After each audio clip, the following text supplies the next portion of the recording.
Aprelin 18-də Nizami Kino Mərkəzində Mədəniyyət Nazirliyi, Azərbaycan Respublikası Kino Agentliyi və Nariman Film Kinostudiyasının maliyyə dəstəyi ilə lentə alınmış Doğma Torpaq tam metrajlı bədii filminin premyerası keçirilib.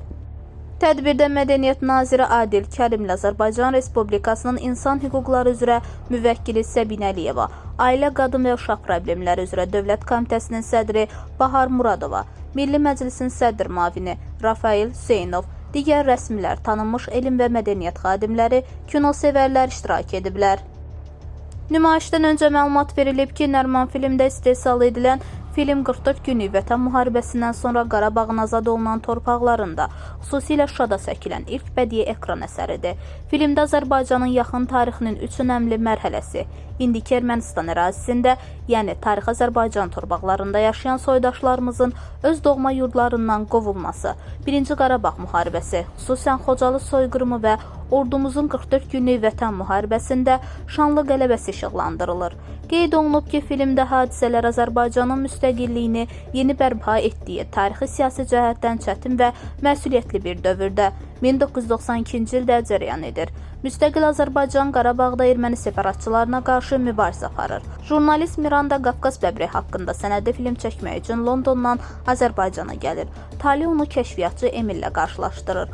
Onlar birlikdə çətin sınaqlardan keçirlər. Bu sınaqlar zamanı Miranda Qafqaz bəbri və Azərbaycanın müasir tarixinin faciəli səhifələri haqqında çox şey öyrənir. Sonra Doğma Torpaq tam metrajlı bədii filmi nümayiş etdirilib. Tariximizin mürəkkəb, eyni zamanda qürurlu səhifələrinə işıq salan film tamaşaçılar tərəfindən maraqla qarşılanıb. Qeyd edək ki, çəkilişləri Qobustan, Quba, Bərdə, Zaqatala, Qax rayonlarında, Bakı və Şuşa şəhərlərində aparılan filmin quruluşçu rejissoru və ssenari müəllifi İlqar Safat və prodüseri Nəriman Məmmədovdur. Kinolentin quruluşçu operatoru Konstantin Esadze, bəstəkarı Araz Hümbətli, səs rejissoru İvan Kusakov, prodüseri Nəriman Məmmədovdur. Filmdə əsas obrazları Rüstəm Cəbrailov və Alina Vorontsova canlandırıblar. Xalq artistləri Hacı İsmailov, Məbud Məhərrəmov, eləcə də aktyorlar Azər Aydəmir, Qorqud Cəfərli, Rəşad Səfərov, Eldar Bağırbəyov, Əjdər Zeynalov, Yaroslav Trivonov, Əminə Abbasova və başqaları da filmdə rol alıblar. Ekran əsərinin bir sıra ölkələrdə nümayişi və beynəlxalq festivallarda iştirakı nəzərdə tutulur. Filmin ərsəyə gəlməsinə Paşa Holding, United Alliance Group, Qazelli Group, Azmate Group, CMC, Azersun Holding şirkətləri, Kaspian Enerji Klub və İTV də dəstək göstərib.